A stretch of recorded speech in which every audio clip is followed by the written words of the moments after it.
Okay, welcome to Spine Conference. Today's discussion will be proximal junctional kyphosis, which is a deformity concept, topic, rather. Hold on. So I like case-based learning. This is a 64-year-old woman with low back pain, left greater than right hip pain, and she presented in July 2011 because the timing is important. She had a posterior in situ fusion from L4 to S1 with left iliac crest bone graft in 93. 18 years prior to presentation, no instrumentation. Then she developed spondylolisthesis above her 4-1 fusion, and then 5 years prior to presentation had an L3 to L4 anterior fusion. And she's relatively healthy. Total knee replacements, high blood pressure, but she did have hip flexion contractures. So, Ocean, can you hear me? All right, how about Brian? Brian or Katie? Katie, what do you see on the X-rays? All right, so I can see overall her just looking at the entire X-ray. It seems like she has a positive sagittal balance. So she's sitting forward. So the sagittal vertical alignment or axis is what? Which line? Usually the C7 plumb line. Mm-hmm. So that is sitting anterior. So that is the first thing that strikes me. She's lost. Is it a lot or a little bit? Like just a tiny bit off? Or? I would say a lot. Okay. Now where should it typically go? So it should usually go through the, I believe, anterior lip of the sacrum. Through the sacrum. Okay. What? Anterior lip. You meant posterior. She meant to say posterior. Yeah, I did mean to say posterior. She didn't finish her coffee. It's only like. The L5 is on right, the end plate, post-end plate of that. She's got 2 coffees. No, this is 2 huh? coffees. Okay. I wish it was 2 coffees. All right, so she's also got flattening of her lumbar lordosis. You can see the in situ fusions uninstrumented that you've already spoken of. It looks like she's slipped maybe slightly forward. Was that L3? I'm having trouble visualizing the vertebrae. It's hard to see. You're going to see the X-ray is very difficult. Right. Yeah. So it's impossible to get a good X-ray in this patient, which happens sometimes. Gotcha. Okay. But I think it's L3 that she's maybe slipped slightly forward. And her how would you describe her posture on the right on the standing view? How would you describe it? So on the standing view, she definitely has those hip flexion contractures, and she is again positive sagittal balance, kind of flex through primarily through the hip. When I see patients in the office, I describe it as a crouched posture. Okay. What would you say, Paul? How would you describe it in your note? Yeah, I mean just that she's standing with her hips and knees flexed, kind of simian posture, I guess, like kind of a monkey stand. So it's important to take the X-ray. Try to get the X-ray with the knees. We always tell them to keep their knees and hips as flexed as much as possible, so you get a true feel for how much they're really off. Because she's trying to compensate for her malalignment, so it's better to make sure that they get the X-rays with the knees and hips perfectly straight. But she's flexed, so she's probably even worse. And Franklin, what is this wire back here? What do you think it is? Those are those like galley wires that they used to use for the spines process, like a tension band. No, what else? It was popular for a while. Galley wires in the cervical spine. That's true. Yeah. No, nobody used them for that. Does anybody know what these wires are back here? Bone stimulator. Yeah, it was an old bone stimulator, and they took. We had one in that patient. We took one out a couple weeks ago. And they probably took it out because it was bothering the patient. So Mesfin, 64-year-old woman with low back pain, right hip pain, crouched posture, anterior displaced, sagittal vertical line. So sagittal vertical alignment, plumb line from C7 intersects the posterior superior corner of S1, like Katie said. It increases with age. So who can tell me what pelvic incidence is, and is it important? So, Megan, I'm sorry, Megan. No, that's okay. I'm not good with names. Pelvic incidence is a measure of, you draw a line just like you have here on your sacral, I don't want to say sacral slopes, like it's separate, but the long the Sacral end plate. end plate. And then you do a perpendicular down from that line, and then you measure how much your pelvic incidence. That's something that stays the same. Well, the other line comes from where? The femoral. The femoral head. Yeah. And that's the umbilicals. Mm-hmm. And so that pelvic incidence stays the same. And generally you want it to equal your lordosis plus or minus 9 or 10. And that's the goal you're trying to reach. As well as pelvic incidence equals, like something that we need to know for boards, the equation. So pelvic incidence equals sacral slope plus pelvic tilt. If you want to try to calculate pelvic incidence. Okay, very nice. Very, you know everything.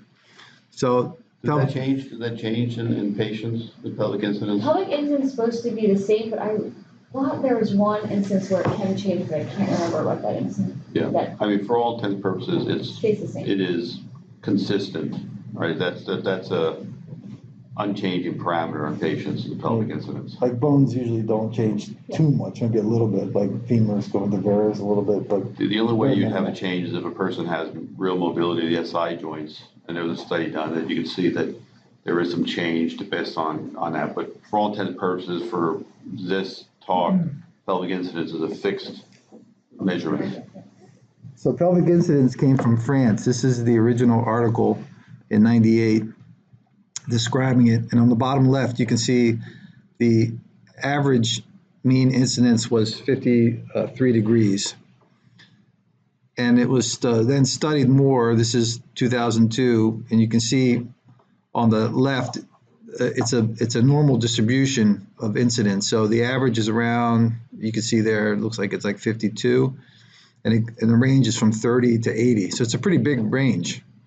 And it's a normal distribution.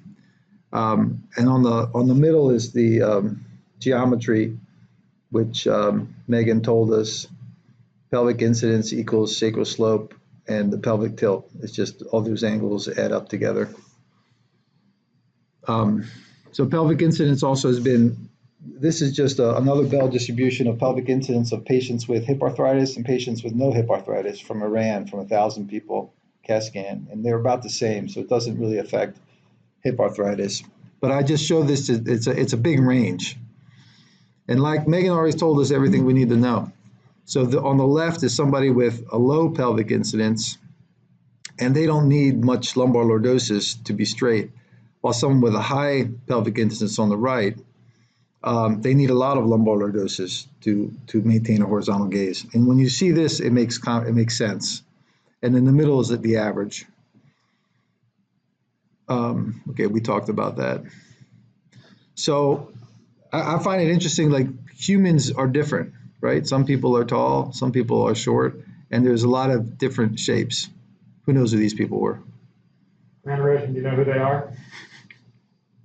The guy on the right is Monte, I forget his first name, but his last name is Bull. Manute Bol. Manute Bol, played for the Wizards. Bull, yeah. The Bullets. And then I don't know if that's Muggsy Bogues or not. I can't No, tell. Spud Webb. But Muggsy Bogues was at the same time period. He was like an inch shorter, I think. So so this shows you, this is a difference in height, but this I think is a difference in pelvic incidence. So why do people have different buttocks? A lot of it has to do with pelvic incidence. So the person on the left has a low pelvic incidence, minimal lumbar lordosis, and a pretty straight backside, while the person on the right, I don't know who that is, has a high pelvic incidence, and it now makes sense, doesn't it? And you can imagine the sacrum, if the sacrum is more horizontal, it makes your buttocks more protuberant. So I'm not sure if it's true, but I think it is. Do all those Brazilian women have high pelvic incidence, you think? Yeah. I think you should go down and study. Is that without butt implants? Is that with or without butt implants? That's all I know. You just going out there with an elective procedure, you just knock out the arms of L5, and just give everybody a slip. People are shaped differently, and pelvic incidence and lumbar lordosis should be within 10 degrees. The patients who are not within 10 degrees had a very high incidence of failure adjacent segment disease. The difference was 25% versus 78%. So it was a pretty significant difference if the people are imbalanced. Okay, so back to our patient.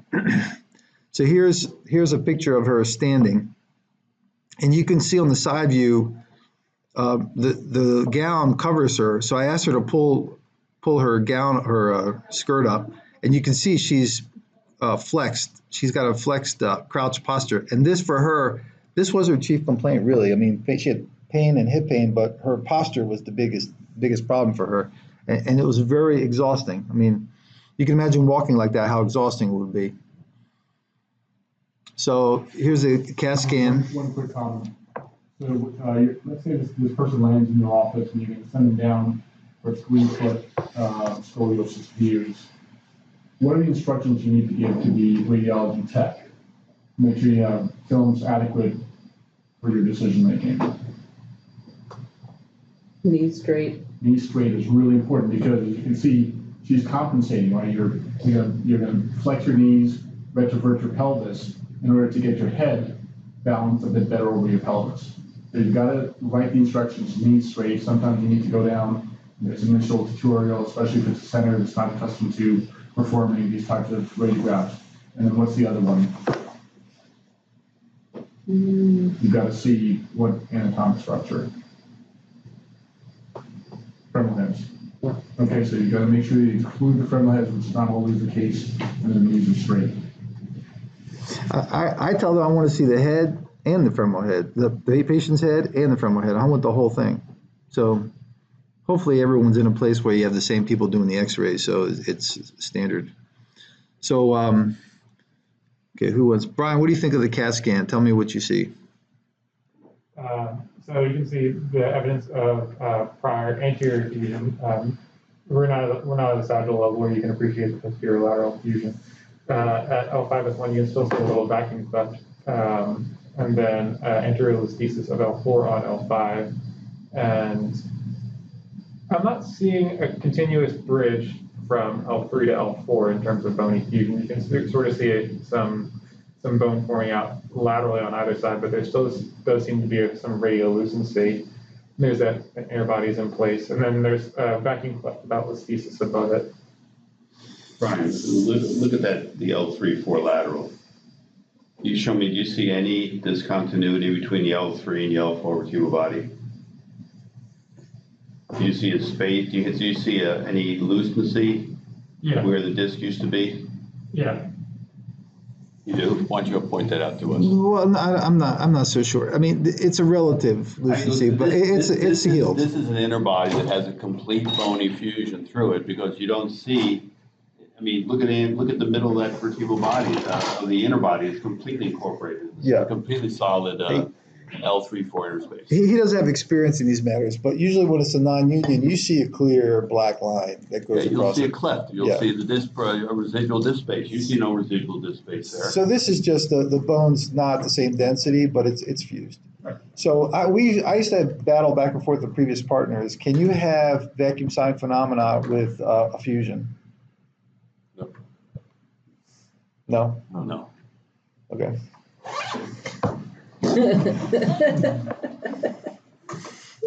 So the MRI.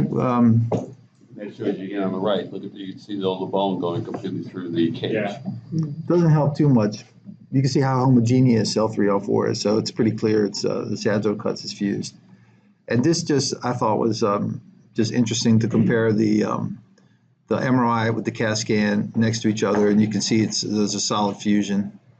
And there are still modic changes at L5S1. Do you see that? So I would presume that, like you said, she probably has a non-union, and there's still motion there. So Katie, what is the normal lordosis from? What percent of your lordosis comes from L4 to S1? So that should be about 60%. Okay, and what's a normal lordosis? 40 to 60 degrees. Okay, what's her lordosis on that from L4 to S1 there?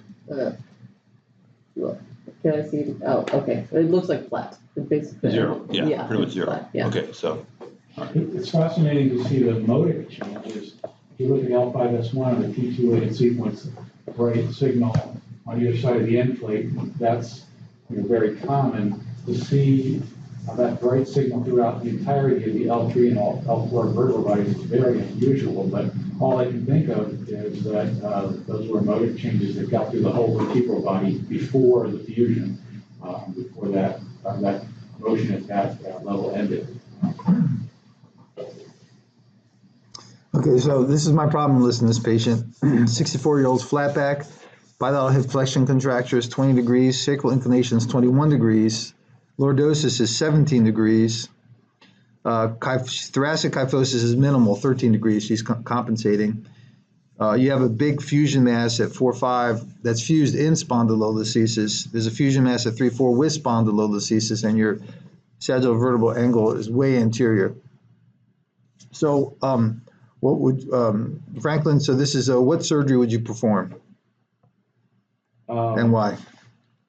For something like this, you would want like a long construct. How about no surgery?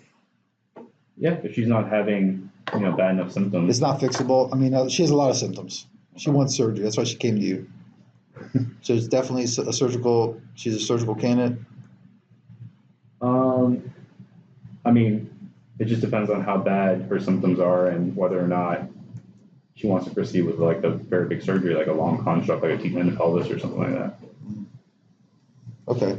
And so what options would you give her? Like what surgery do you think is best? You don't have to give incredible details, but just what do you think? Does she need a PSO like I drew out there, or what level would you do it? How would you make your criteria? Do you need more information? You could potentially do multiple Smith-Pete's, but then that relies on a mobile disc, which she probably doesn't have.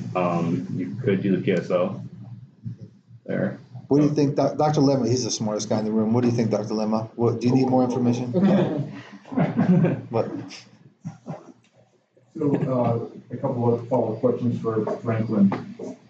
How much lordosis can you get from a PSO versus a Smith-Peete? Usually about 30 from PSO, Smith-Peete usually about 10 to 15. Right, and you're trying to create how much lordosis here?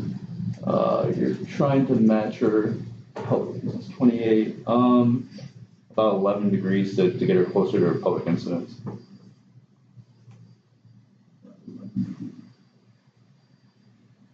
Right, for lumbar lordosis is 17, or pelvic incidence is 28. How about the sagittal vertebral angle? Did you correct that completely, partially? You just want to get her within 5 centimeters. What was your pelvic incidence? You ever told us what you did? What did you measure that? 28. 28? It's right there. Okay. It looks more than that. Okay, so anybody want to make any other comments before I keep going? I mean, I would look at the posterior fusion mass and to see whether she actually has a pseudo at 5-1, whether she's solidly fused. I assume but she had an in situ fusion. There's a big fusion. I'm sorry, I don't have that picture, but I can answer it. There's a big fusion aspect there. So if there's a non-union, 4, 5, and S1. if there's a non-union, it's not an obvious non-union. It's like just a line. So it's kind of like not much motion at 5-1 at all, if any. It's like there's a crack through it. There's a big fusion. I don't have the CAT scan, but you'll have to trust me on this.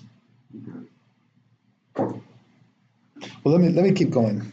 So I'll just tell you what I do. I don't know everything, but I just do my best, okay? So I didn't know what to do, so I drew it out on a piece of paper, and I thought about it. I was like, where do I do this PSO? And I did it on paper. I know there's computer programs, but I'm old, so I do everything on paper.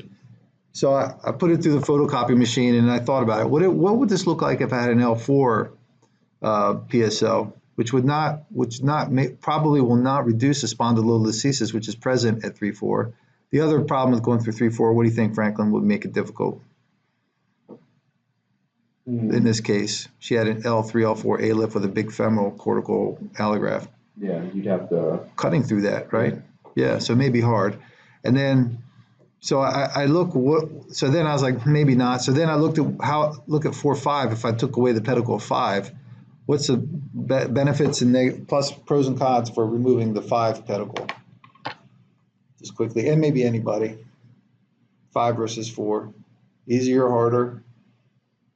It's deeper. It's deeper in the spine. It's a little more difficult. What's the benefit of 5? What if you did a PSO at L2? Would it make a big difference versus L5? What's the difference? Or if you cut a wedge in a tower, if you cut the wedge at the base of a tower, or you cut the wedge at the middle of the tower, what gives you more correction? The base, right? Because you get it's a longer lever arm, so you get more correction at 5. Okay, so just PSO is a 3-column osteotomy. I usually use osteotomes. It's a very big deal. So this is a review, neurosurgically focused in 2014, and these people do PSOs all the time. Every single person in this article. 423 patients. Complication rate was 42%. Core deficit 2.6%. The mean blood loss was 4 liters, and the average blood loss was 3 liters. I mean, these are big surgeries with very high complication rate. And these people, that's all they do. These are like deformity surgeons. So just review. PSO is you expose the pedicle, a big decompression, remove the pedicle, and then cut a wedge anteriorly, and then correct it.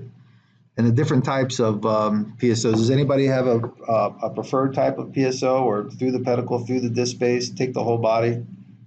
Any opinions? Well, I mean, my opinion is I always go through the disc space, because why not have all that bony fusion area? It's a little bit more. Okay. So in this case, it took me 9 hours. Blood loss was 1.7 liters through L5, because I thought I could correct the L4-5 spondylolisthesis and get the most correction. And a big decompression. You can see, when you do a PSO, you see both nerve roots. It's important to see both nerve roots. Otherwise, you didn't do an adequate decompression. She also had previous iliac crest bone graft, so the pelvic screws were a little bit difficult. And the post-op X-ray shows, what do you think of the post-op X-ray, Franklin?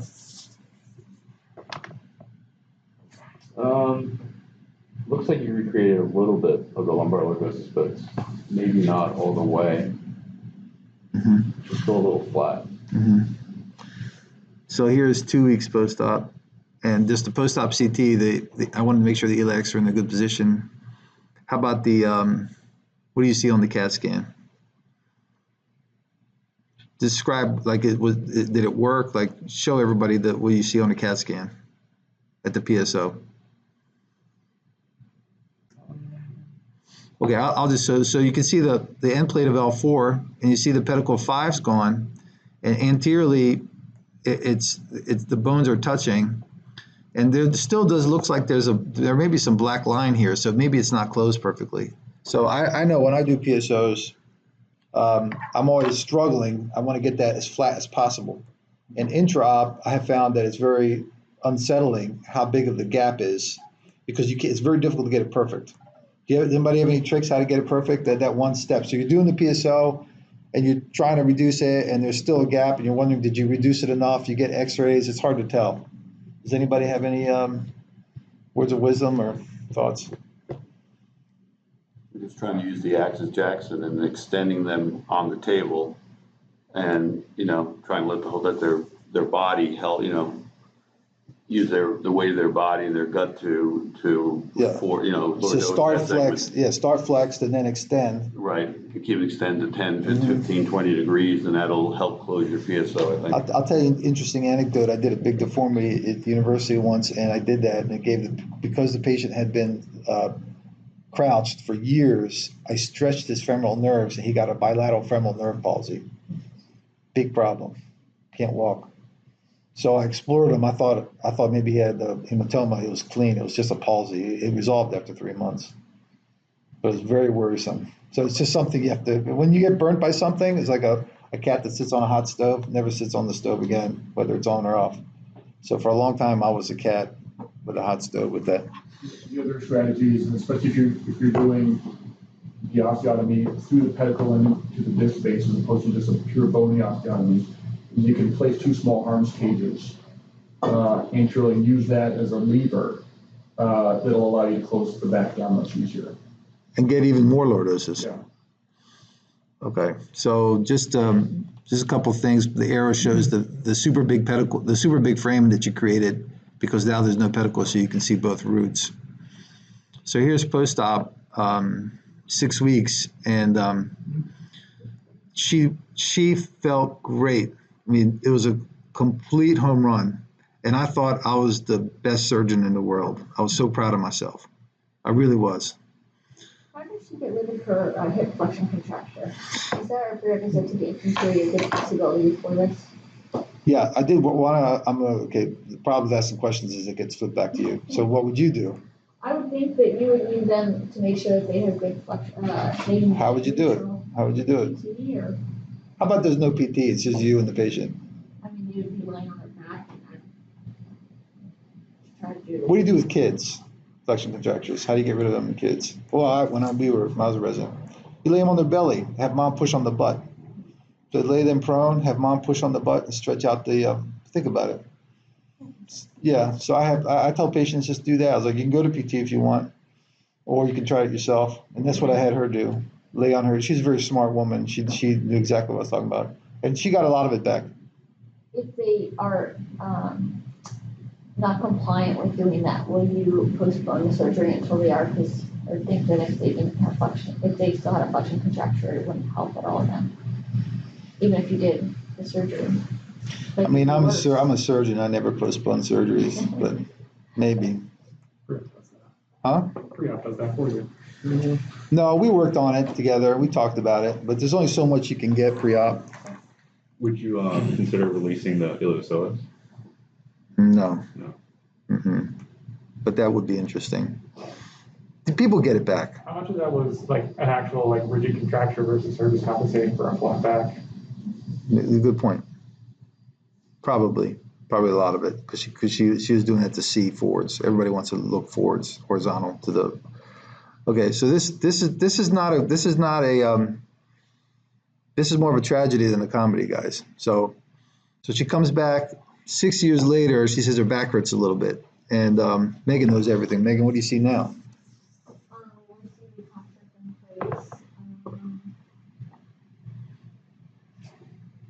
How about L2? Focus on L2. Describe L2 to me. The top screw is at L2. Describe the shape of L2. Looks beautiful. Beautiful normal vertebral body, right? Okay, now look at L2. The top screw is L2. You're going to have to trust me on this.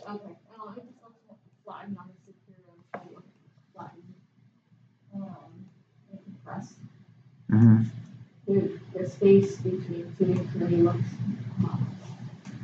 narrow.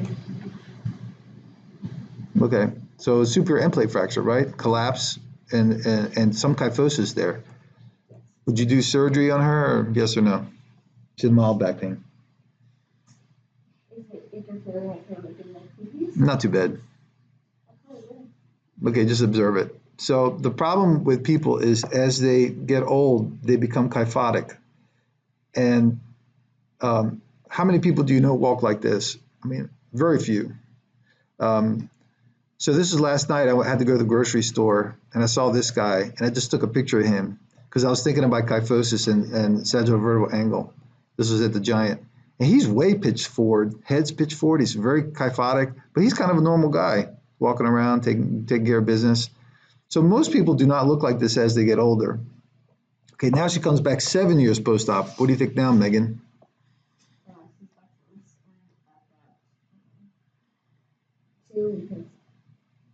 Go back to the previous, I don't know if we're stereotyping maybe, look like there's one short, but I'm still. Look at a rod on the left. Well, yes, it looks like it has shifted. Maybe broke. Yes, yeah. She broke her rod. On the left? No, it's not. It's not broken. It's That was a separate. the route? yeah. It's yeah. It's I just couldn't get it right. So you can see on my drawing on the left, I had 2 rods that I cross-locked because I just couldn't get them to sit, and I didn't want to revise the screw. So it's not, the rods didn't broken. So left that way, okay. Yeah, I think she's fused, but look at the pedicle screw of L2. It's kind of straight across the vertebral body, and now it's collapsed, somewhat pulled out. So I mean, she basically has proximal junctional kyphosis, right? And she's way pitched forwards now. So this is, if you put it all together, on the left is pre-op. Look at L2. I marked L2 for everybody, and then post-op, pedicle screw is perfect, and then 6 years, she's fractured the end plate, and she's not, and that kind of stayed the same. But look at now, T12L1 fractured. So why is that? Can anybody explain it? It's taking more of the stress. You have a rigid segment below, a mobile segment above.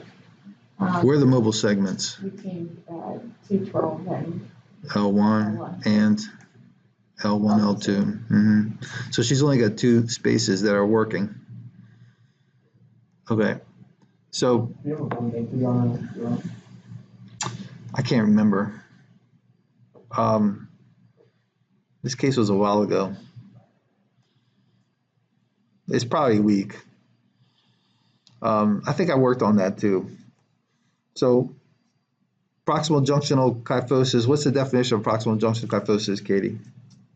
So it's basically an extreme form of adjacent segment disease. So it's usually above a long construct, typically described in idiopathic scoliosis down the line. But it is above the segment above a long construct being in greater than 10 degrees. And you measure the UIV. What's UIV stand for? Upper. So the upper instrumented vertebrae, and then it's the angle between the end plates. And and failure, no one has a really good definition, but it's just worse. I mean, some people say 30 degrees, some people say need surgery, some people say implants. So, give me a better definition. Where in these papers, what are they actually measuring? If your upper instrumented vertebrae is, say, T10. Okay. So where would you be measuring from what vertebra to what end plate to what end plate would you be measuring the kyphosis? So it would be the inferior end plate of the top vertebral body that's instrumented. To I believe the 10. first so normal. The top end plate of 10. Right. Right. To what's the one I thought above? it was the first normal vertebrae. So it's the one that's above. So it's the top vertebrae of the mobile segment T10, above. if you have T10. Oh, it's T10. So it would be T9. No. T8. T8. Okay. If you look at it, it's the second one above. So it would be T8 Gotcha. to T10 is what you're measuring. Okay.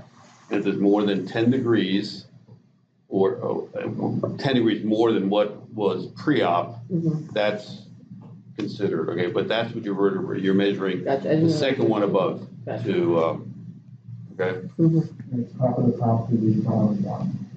like a Cobb angle, yeah, bottom of the bottom. So risk factors are soft tissue disruption. So how do you avoid soft tissue disruption? What do you keep intact?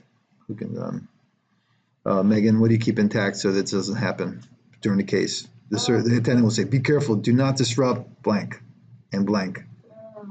We try to keep your supraspinous ligament intact. Supraspinous ligament and what's, you can say that, and the bones come together where the two spine, the joint of the spine is called the what? Posteriorly. Facet, yeah, keep the facet capsule intact too. And then people at risk are fusions to the sacrum. And why is that, Megan? Why is it different? It's just more, my thought process is that it's more rigid and longer. Yeah, absolutely, more rigid. Magnitude of correction, the choice of the upper inserted vertebra. Dr. Motes taught me that you should always tie in T10 because that ties into the rib cage. high pre-op sagittal vertical access deformity, thoracic kyphosis, a high pelvic incidence. If the proximal junctional angle is greater than 5 degrees, and age, BMI, osteoporosis, like Dr. Lemma said, is a risk factor in smokers. So the Schwab group define the pelvic angle as you get older as more acceptable if you have an anterior sagittal vertical access. So he basically viewed all patients and saw what their quality of life was, and they found that as you get older, it's okay, it's typical, and you're happy having a displaced sagittal vertical axis. So the point is, you shouldn't correct these people completely, because they can live with being somewhat anteriorly displaced. So here's this same patient. She has the proximal junctional kyphosis, and here's the MRI. Who wants to describe? How about Dr. Sexton? Because this is like, what do you think of the MRI? It's kind of interesting, isn't it?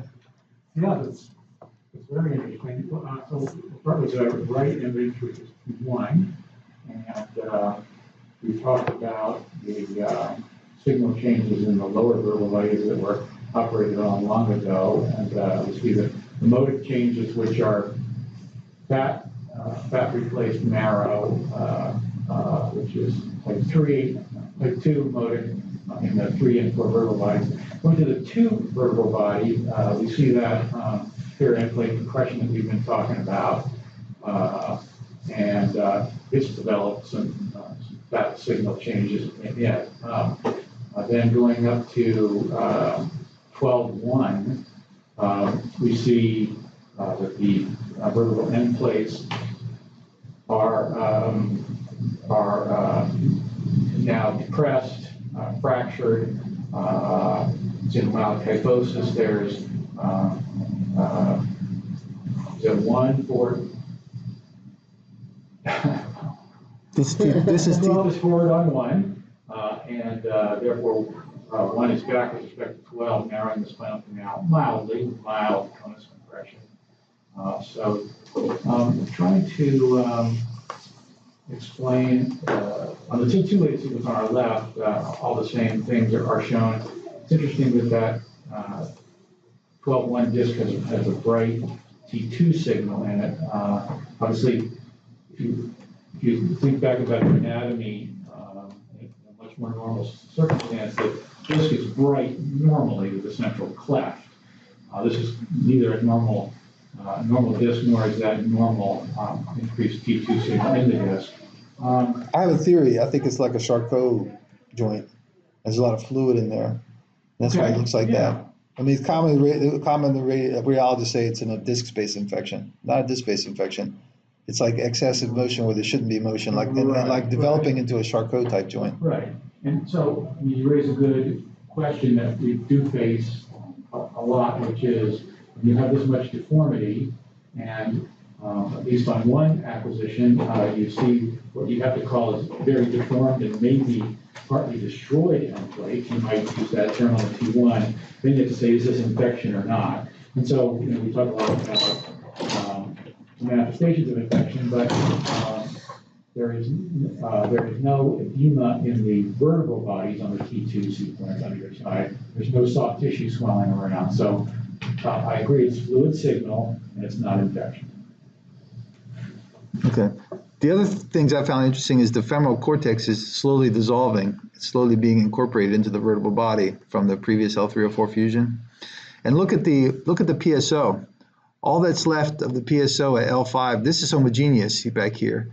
And there's just a black line here, a remnant of the disc space. The fat suppression images. This is further assurance on this fat suppressed study that there's not bone edema up there around T12L1. Only in the disc, not in the vertebral bodies. And just the axial cut.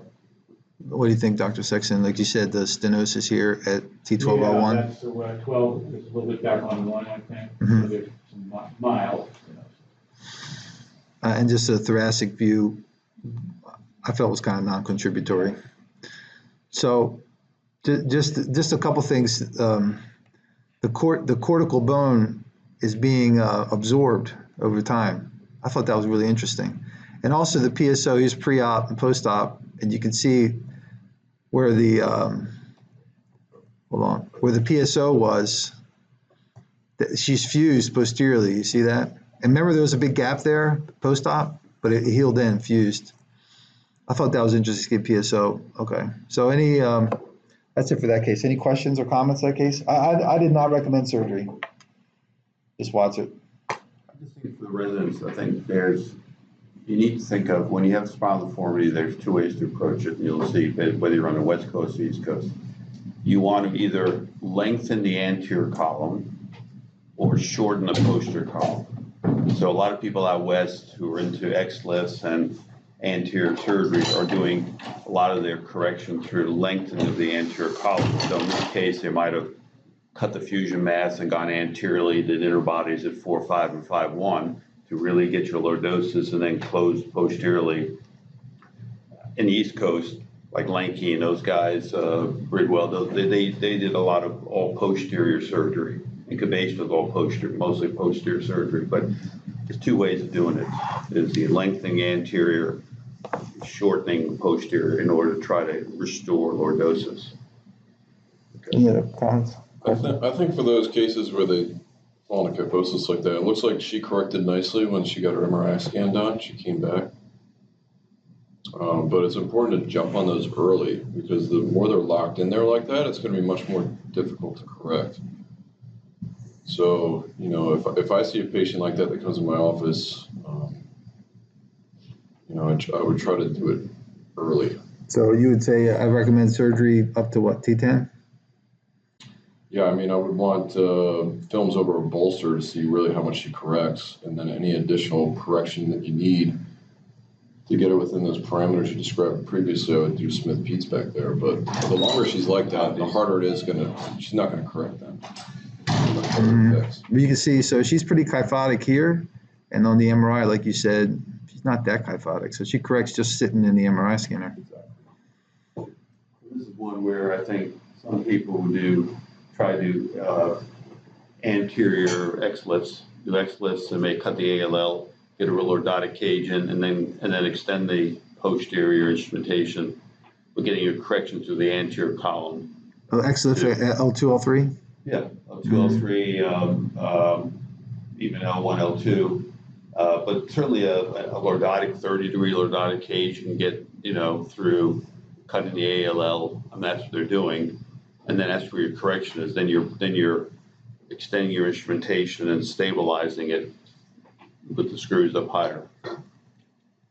But you have to correct. How would she have to correct? If you look at Schwab's study, he says it's okay to have SVA of, where is it? Yeah, it was an 8 at her age. So the question is, if you correct it, will she just fracture above? Yeah, so her age, she can do 5 centimeters. She can live with 5 centimeters happily. Well, there's one more quick case. Okay.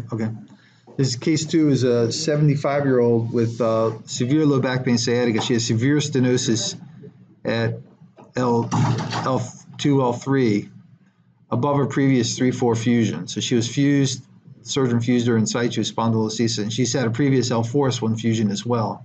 So it's a similar case. So L2, L3 spondylolisthesis, severe stenosis, incapacitating pain.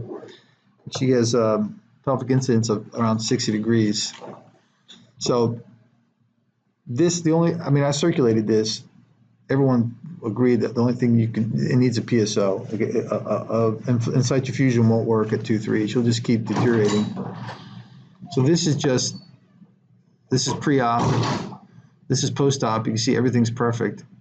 And I elected to put cement. I use screws that have fenestrated that you can put cement through. What are the other options you can do? You guys know any other options to avoid proximal junctional kyphosis surgically? Cement is one.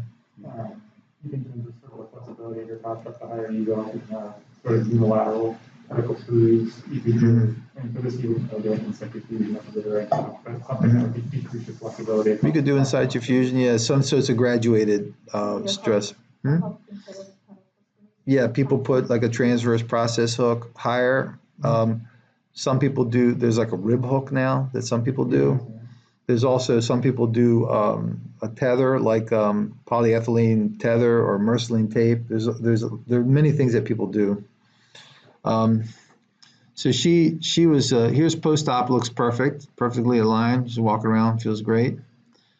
And here's the post-op CT, which shows the PSO here. And in 6 weeks post-op, she suffered a fracture through the cement, basically. So the cement didn't work. 6 weeks. She did not want surgery because the surgery was so big, the first one. She's like, I don't want anything. The problem in this case is that the thoracic spine was very stiff, so all of the motion was here. So basically, she had like an incredible amount of motion here, and she suffered a spinal cord injury, a partial spinal cord injury, which was undiagnosed at the rehab. I took her back and did a laminectomy and inserted her back up to T3. But this is like a serious injury. So this kind of, I mean, so just because you go up to T10 doesn't mean it's going to stay that way. And then some people say, well, let's fuse everybody up to T3. But you can do that too. But then now you're talking a really big surgery, multiple levels. You can have instability up there too. So what's the take-home message? Never do surgery on deformities?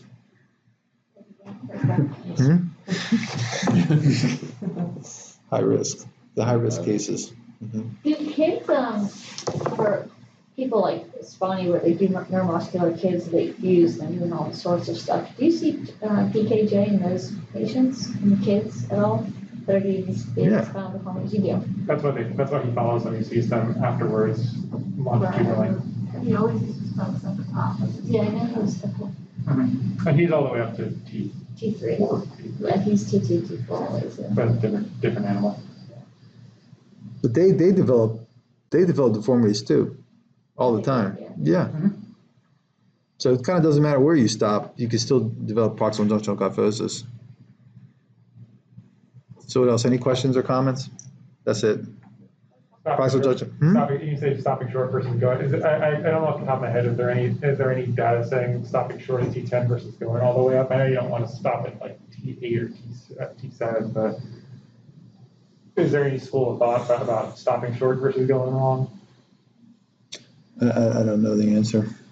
You don't want to stop at the apex of their kyphosis. That's why they say you don't stop at T8 or T6. Yeah. But, you know, it's already a big surgery if you go to T10. Take them all the way up to T3. It's a lot of levels. I always do the shortest construct, the least amount of surgery always. But, like in this case, this was like a home run, L2 to S1, and yet she developed instability. You can say you're going to T10, but she may have fractured that level. And in fact, I have done cases of PSOs, T10 to the sacrum, and one guy, he was fine for 10 years. And then he presented to the emergency room in Salisbury with paralysis. And the attending called, it was an interesting story. The attending called me and said, he's malingering, he's in our ER, but I thought I'd call you. He's not moving his feet. I was like, what? I was like, did you get an MRI? He goes, yeah, it's normal. I was like, what part of the spine? He goes, lumbar. I was like, he's fused from T10 to S1. You got to get a thoracic MRI. So they got a thoracic MRI, and the ER attendant called back. He's like, oh, smack. It's like a serious problem here. So that was a couple years ago, right? That surgery was that was more than a couple years ago. It was way before I was here. But I remember it's when the Ravens beat the Colts in the playoffs. That was the day of that guy's surgery, because they transferred him. And I started the case after the first quarter of the game, because I was watching the game, waiting for the case to start. And he had an incomplete spinal cord injury. He could move his toes. Completely came back. I was really surprised. And I just did I added a level, and then he started slipping that level. Even so, it's We just want to follow these guys along, like follow these guys out and like keep an eye on their teeth, their DEXA scans. I'm wondering if, these people become osteoporotic down the line, if that becomes its own risk, like if late osteopenia and osteoporosis can be a risk factor for PJK. Yeah. Not just current, but future. Yeah, probably. They need to be watched, and they're high-risk people. All right, what else? Any other comments or questions? A quick one. What Dr. Dorian was saying about like how some people do X lifts from the front, trying to correct the lordosis, and would you just only do that and not really compress in the back? Or are you worried about like foraminal stenosis from compressing in the back? Or not really? Well, if you compress from the back, you decompress. So at the end of the case, you look at your frame, and their fuse is static. So it doesn't matter if you do a good job. I mean, obviously, you don't want to compress enough where the two pedicles are kissing, where the nerve will be compressed.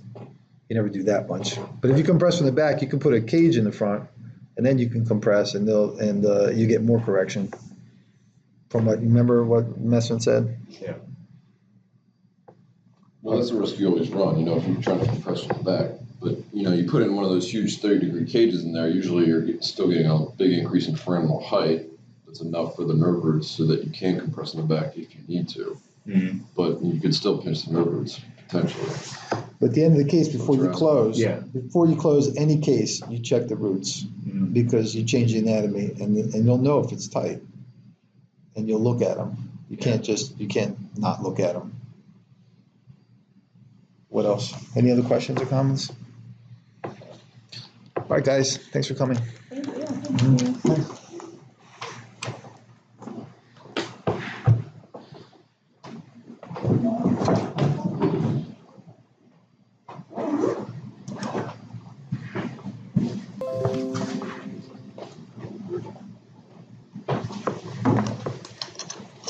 Thanks, Vero. Oh, it's good to see you, Brad. I haven't seen you in a long time, man. Yeah, how you been? Yeah, I'm good. Hey, I'm talking to Starbucks again. Anything?